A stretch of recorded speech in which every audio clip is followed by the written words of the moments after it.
大家好，歡迎嚟到深海遊頻道，我係林寶森。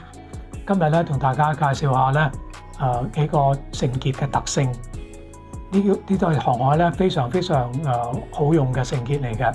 咁如果你係新嚟嘅，歡迎你加入我哋，訂閱我哋嘅頻道，因為咧我哋會陸續咧有航海嘅知識咧同大家分享。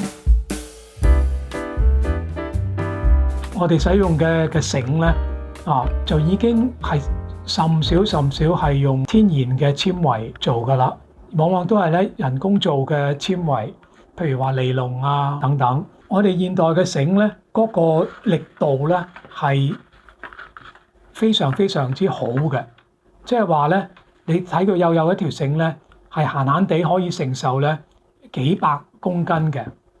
但係咧有一樣嘢我哋要記住，就係話任何嘅繩結咧都會減弱咗你嗰個繩嘅力嘅。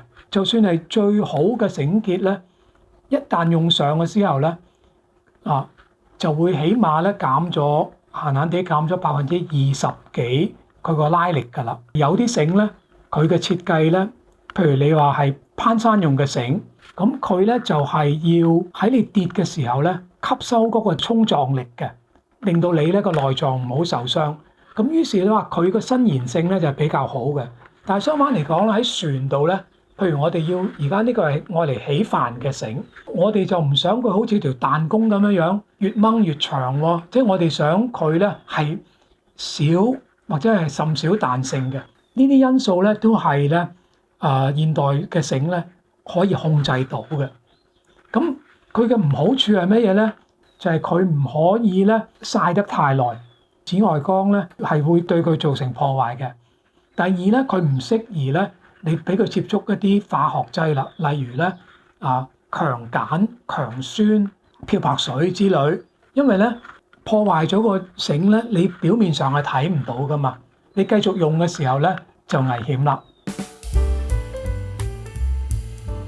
今日咧同大家介紹一下咧喺船上普遍採用嘅繩結咁第一個要介紹嘅咧就係雙套結。雙套結咧，你嘅做法就係將個繩圍繞住圓柱啦，轉一個圈，再轉第二個圈，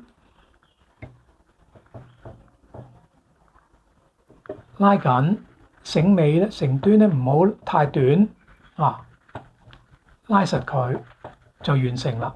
佢另外一個綁法咧就係你喺繩嘅中間咧，你形成一個圈，再一個圈。呢兩個圈咧係反方向走嘅，一向左，另外一個向右。然後你將佢搭埋，套上去，拉緊，就係你需要嘅雙套結啦。咁雙套結咧係好容易綁，亦都好容易除，甚至乎咧你可以單手咧都可以綁到呢個繩結嘅，又實用又快又簡單係相當好嘅一個繩結。但你記住喎，佢係綁喺圓柱形嘅物體嘅。如果係四方形嘅物體咧，就冇咁穩陣嘅。跟住落嚟介紹嘅咧就係 rolling hitch， 做法就係咁，圍住咧喺下邊一個圈，第二個圈，好啦，第三個圈，然後咧唔好俾佢打交叉收緊，繩端咧唔好留太短，起碼都有間幾寸呢一個咁嘅綁法咧，就係諗住咧抵禦咧打橫咧咁樣扯佢咧，或者甚至乎咧同呢個柱平衡咁樣扯佢咧，佢都唔褪嘅。而家係相當大力咁樣扯佢咧，但係咧你要移動佢咧又得喎。你認為呢個位咧你要褪位咧佢係可以移動嘅喎，所以係一個相當好用嘅繩結rolling hitch。clove hitch 咧，佢係諗住你扯嘅力咧係同你嗰條圓柱成90度嘅，就唔係一個打斜拉嘅力嘅。呢個要留意呢一部分。第三個繩結要介紹咧就係情人結啦，或者係咧國內咧叫水手結嚇。咁英文咧係 bowline，佢嘅起源係咩咧？原來咧中古時代咧嗰啲人嘅弓箭上面嗰個弦線啊，佢就係綁呢個結嘅。無論你幾大力拉過佢咧，佢都唔會收緊嘅，同埋咧你仲有機會拆咗佢。咁呢度要提及嘅就係話一個繩結咧，佢要點啦？基本上咧就係話易綁又要易解，同埋咧符合佢個用途啊嘛。即係呢個三個基本嘅要求。如果你解唔到嘅，咁啊弊噶咯喎！你就表示你要割爛、割斷嗰條繩噶啦。bowline 或者 bowline 嘅綁法咧就係一推一個圈一個眼出嚟，然後咧成端由底入繞過前邊入翻去，同時咧捉住兩部分收緊。咁呢個咧就係情人結啦。另外一個綁法咧，呢個情人結咧就係你將個繩圍住你要綁嘅物件啦，或者係個人啦。呢條繩喺上邊啦，跟住咧個手鬆鬆地將佢一拉，就形成咧呢個一個眼啦。然後咧平衡咁樣入翻去，唔好俾佢變形拉緊，就完成呢個情人結或者水手結啦。但係呢個結咧，你睇住咯喎，如果你將佢咁樣一反轉咧，一扭佢又會即刻咧就解甩咗嘅。咁所以咧呢個有好有唔好啦。我哋往往會用呢個繩咧，用呢個繩結咧嚟做綁喺你個人個腰度嘅安全繩啊！以前爬山咧，其實未人發明爬山嗰啲安全帶嘅年代咧，嗰陣時係用直接咧綁爬山繩咧喺個身上邊喺個腰度嘅，就係用呢個繩結嘅。咁唔俾佢意外反轉咧而解鬆脫咧，個做法就好簡單啫，就係話咧你喺佢後邊嗰度咧繩端嗰度咧綁多一個反手結，即係加一個 safety knot 落去。反手結咧其實應該咧幾乎係人都識㗎啦。反手結咧就係咁樣一拉 overhand knot 反手結就係呢一個啦。但係咧，除咗頭先講話作為一個即係 safety knot，即係增加頭先嗰個情人結嘅安全度之外咧，其他咧係甚少用佢嘅。點解咧？因為佢咧係食咗力之後咧，呢一個結啊係好難解得甩嘅。不過甚至乎係解唔到，因為食死咗，有時條繩係濕過受過重嘅拉力啊，係幾乎咧係點講咧，係好難解嘅。所以咧，我哋盡可能咧唔會用佢嘅。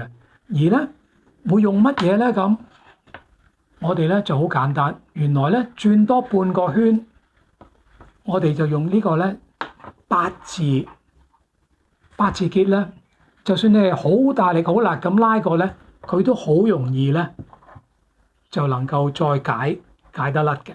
八字結你有咩用啊？你又會問咯喎。八字結咧主要喺船度咧係用於防止嗰個繩尾鬆脱而入咗一啲嗰啲滑車啊，或者係入咗個桅杆入邊啊。因為跟住咧你咪再攞唔到嗰個繩端咯，用唔到條繩咯。即係有啲似即係甩繩馬騮咁啦，佢走咗入去支圍入邊，咁你又有排搞噶啦。要攞翻嗰條繩出嚟咧，係花好多時間嘅要。第五個要介紹嘅繩結咧，就係一環雙半結啦。英文咧叫做 round turn and 2 half hitches。極少數嘅結咧係喺佢有受力嘅時候咧而能夠解得甩嘅，呢一個係其中嘅一個結。咁個綁法係點咧？就係圍住個圓柱啦，轉一個圈啊，呢個就係個 round turn 啦。咁跟住咧，再一個半結 half hitch 啦，順住佢個走勢，第二個半結拉緊。咁呢個咧就係 round turn and 2 half hitches 啦。通常咧喺船度咧，呢個係用嚟綁咧嗰啲篷啊、錨啊等等，因為咧呢個係可以相當穩嘅，就算係受緊力嘅時候咧，因為呢一部分咧，即係而家我係用力扯佢啦嚇，呢部分咧仍然係可以咧喺有控制嘅情況之下咧係解呢個結嘅。跟住咧，你慢慢咁樣鬆俾佢，亦都會唔會話講咧，可以調節呢個繩嘅長度咯。啊，當然啦，你收翻嚟咧就難啲啦，但係鬆出去咧，起碼係可以做到嘅。第六個繩結咧，我哋係叫做係呢個駁繩結，即係將兩條繩咧連駁起嚟嘅，佢就可以再分為咧駁繩結同埋雙駁繩結。咁綁法都係好類似嘅。首先咧，你喺粗嘅繩嗰度咧做成一個眼先，一個圈，然後咧要連接嗰條繩咧，你就由底嗰度出，轉一個圈，壓住自己，咁樣咧就係咧駁繩結啦。咁睇落咧好似好兒戲咁，但係因為咧，你有拉力嘅時候咧，佢自己係唔會褪噶嘛。但係如果你冇拉力，而佢又半天喺度揈咧，咁呢個結就唔係咁穩陣噶啦。咁雙駁繩結咧就係打多一個圈啊，等佢你唔好俾佢變形，收緊佢啊，將佢扯實啊。唔好俾佢走樣嚇，咁樣咧就係穩陣一啲啦，即係冇咁容易鬆脱啦。